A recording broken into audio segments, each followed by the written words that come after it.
لو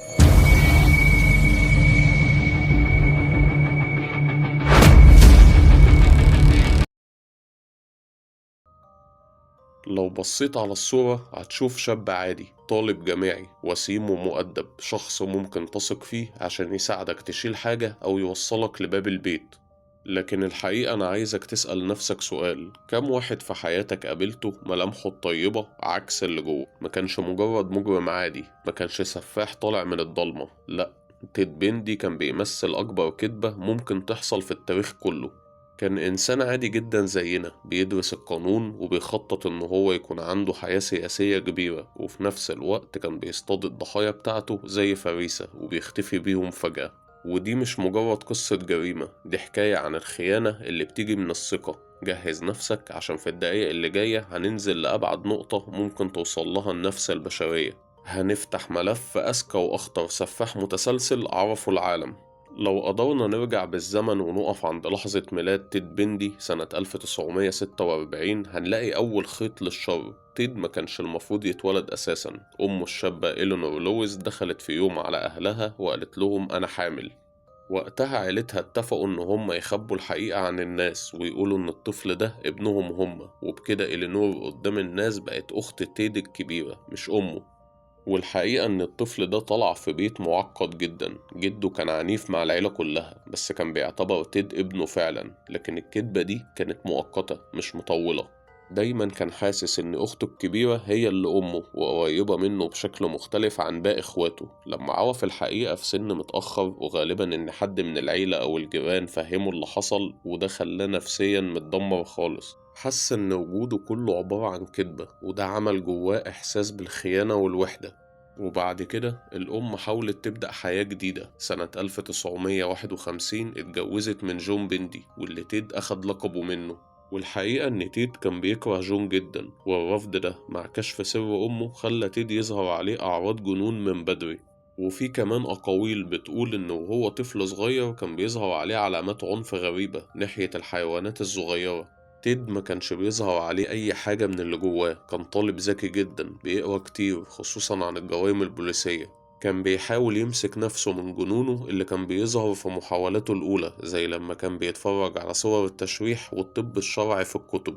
وفي أواخر الستينات حب بنت من عيلة غنية اسمها ستيفاني. كانت ذكية ومثقفة وجميلة، بس كانت بتشوف العالم بعين عملية شوية. سابته عشان حست إن تيد مش طموح ومستقبله مش مضمون ولا مناسب ليها. الرفض ده في نفسية تيد ما كانش مجرد فراق، ده كان إهانة صعبة ليه. حول الغضب الساكت جواه لرغبة في السيطرة والانتقام. ومن اللحظة دي بدأ إن هو يتمرن على إنه يكون شخص متكامل. ورجع لستيفاني وبين لها إن هو اتغير وبقى إنسان طموح ونجح في دراسة القانون.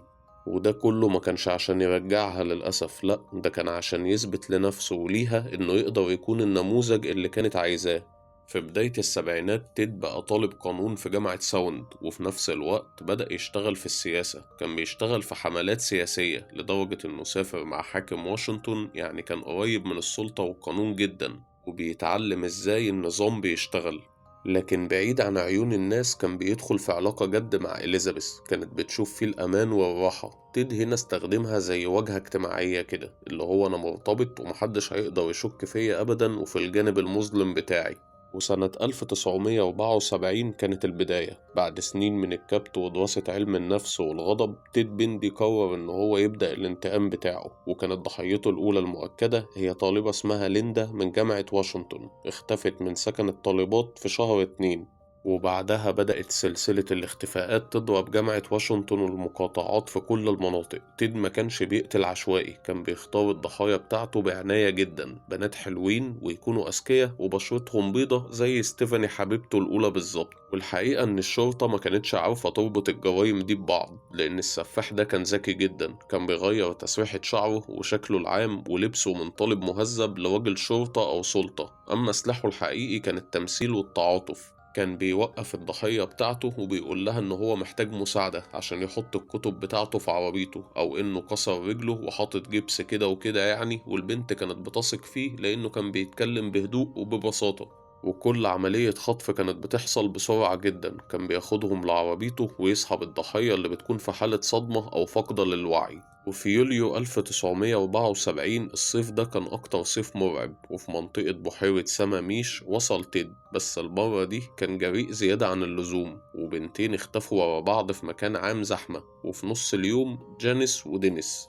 الحقيقة إن الشهود هنا كانوا كتير، لكن كلهم شافوا نفس الوصف: شاب وسيم شعره بني فاتح بيطلب المساعدة إن حد ينزل معاه كتب من العربية، وكان لون العربية بني. والشهادات دي هي أول دليل حقيقي ربط الجرايم ببعضها، لكن الشرطة لسه ما كانتش عارفة مين هو الشاب الوسيم ده.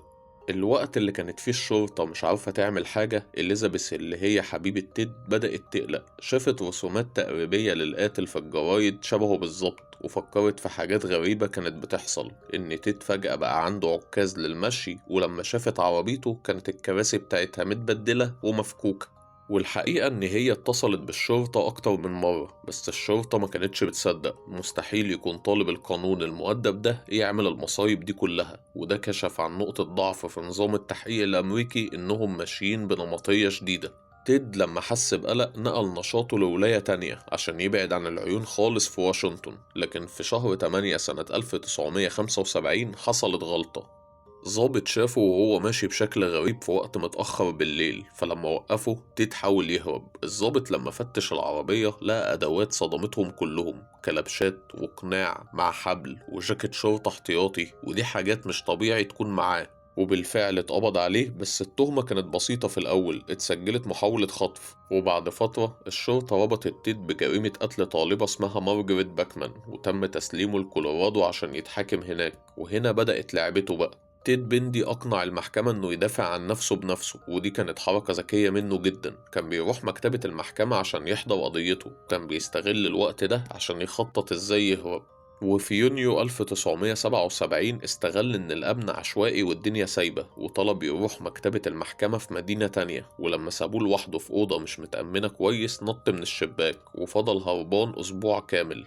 بس اتقبض عليه تاني في قمة جبل وهو تايه ومتجمد. بس للأسف تيد ما بيتعلمش. بعد القبض عليه رجع السجن، لكنه كان بيفكر ازاي يهرب تاني، وقعد يخطط لده شهور طويلة. وفي ليلة 30 ديسمبر سنة 1977 استغل أجازة رأس السنة ونشر فتحة في سقف الزنزانة بتاعته وطلع منها، وسرق هدوم حارس وخرج من السجن اللي كان متأمن كويس جدا. والحقيقة إن ده كان هروب تاريخي، لأنه كشف إن عنده إصرار وذكاء بشكل مش طبيعي. فضل هربان لحد ما وصل لولاية فلوريدا، بس ما كانش هناك عشان يستخبى، لأ ده كان هناك عشان يكمل اللي بدأه. وغير اسمه لكريس هاجن. وفي ليلة 15 يناير سنة 1978 نجح إن هو يدخل لمبنى نادي الطالبات كاي أوميجا في جامعة فلوريدا. واللي حصل في الليلة دي كان زي حلم مرعب. اعتدى بعنف على 4 طالبات وهم نايمين، وقتل منهم 2 وهم مارجريت بومان وليزا ليفي. اللي شافته الشرطة في النادي ده كان دليل على عنف محصلش قبل كده زيه. وفي أقل من ساعة وبعد ما خلص النادي دخل بيت طالبة اسمها تشيرل توماس واعتدى عليها بعنف. وبعد أسابيع قليلة من مذبحة النادي عمل تيد بندي آخر جريمة قتل مؤكدة. خطف طفلة عندها 12 سنة اسمها كيمبرلي ليتش من مدرستها، والقسوة هنا وصلت لبعيد قوي. وفي شهر 2 سنة 1978 وفي عملية تفتيش عادية ضابط شافه سايق عربية مسروقة وقبض عليه. تيد كان فاكر إنه هيقدر يهرب تاني، لكن دي كانت نهايته خلاص. والحقيقة إن المحاكمة بتاعته في فلوريدا على جرائم قتل الطالبات كانت حاجة كده زي سيرك إعلامي بامتياز. وتيد كان نجم العرض، قرر يدافع عن نفسه بنفسه ويستغل الكاريزما بتاعته ووسامته عشان يلعب على مشاعر هيئة المحلفين. المحاكمة دي كانت نقطة تحول في تاريخ الإعلام الأمريكي، لأنها كانت أول محاكمة تتنقل كاملة على التلفزيون. العالم كله شاف السفاح الوسيم وهو بيتكلم بذكاء وبهدوء عن القانون، في نفس الوقت اللي كانت بتعرض فيه المحققين صور الضحايا. وفي وسط المحاكمة عمل حركته الأخيرة، اتجوز من حبيبته اللي بتدعمه كارول، اللي كان بيقول إن هي حامل منه قدام القاضي، وده كان بيخليه يقدر يكلمها على المنصة كزوج ليها. لكن طبعا كل ده كان تمثيل، والحكم طلع الإعدام عليه بالكرسي الكهربائي. وقعد في السجن 10 سنين كاملة مستني الإعدام. وفي الفترة دي فضل يستغل القانون عن طريق الاستئنافات. كان بيستغل ذكائه ودراسته للقانون عشان يماطل ويكسب وقت. في الفترة دي اتعاون مع المحققين، وكان أشهرهم كيبل عشان يقول الضحايا بتوعه حصل فيهم إيه، لأن ده كان ممكن يأجل إعدامه شوية. لكن التعاون ده ما كانش خالص كده لوجه الله، دايما وراه مصلحة. وفي نفس الوقت استغل وضعه عشان يظهر زي خبير نفسي ويحلل أسباب السلوك الإجرامي. وفي يوم 24 يناير سنة 1989 وصل للنهاية. العالم كله كان مستني اللحظة دي. وقبل إعدامه بساعات قليلة اعترف إن هو قتل 30 ضحية، وبعض المحللين بيأكدوا إن العدد الحقيقي ممكن يعدي ال100 ضحية في 7 ولايات مختلفة. الحقيقة إن هو فعلا اعترف بالقتل، بس ما اعترفش أبدا إن هو ندمان. وفي اللحظات الأخيرة طلب يتصل بأمه، لكن الندم كان متأخر. تيد بندي اتعدم على الكرسي الكهربائي، والناس في الشارع كانوا بيحتفلوا وبيهتفوا بندي مات. والحقيقة إن هو ما كانش مجرد سفاح. القضية بتاعته غيرت نظرة المجتمع الأمريكي والشرطة للجريمة. هو إثبات إن الشر مش شرط يكون مستخبي في صورة وحش، لأ، ممكن يكون لابس بدلة شيك وواقف مبتسم وبيطلب منك المساعدة كمان. اللي سابه تيد باندي هو الخوف من الناس المثالية، ولازم يكون في نسبة شك ولو بسيطة في كل حاجة. ودي كانت قصة النهاردة. لو الحلقة عجبتكم ما تنسوش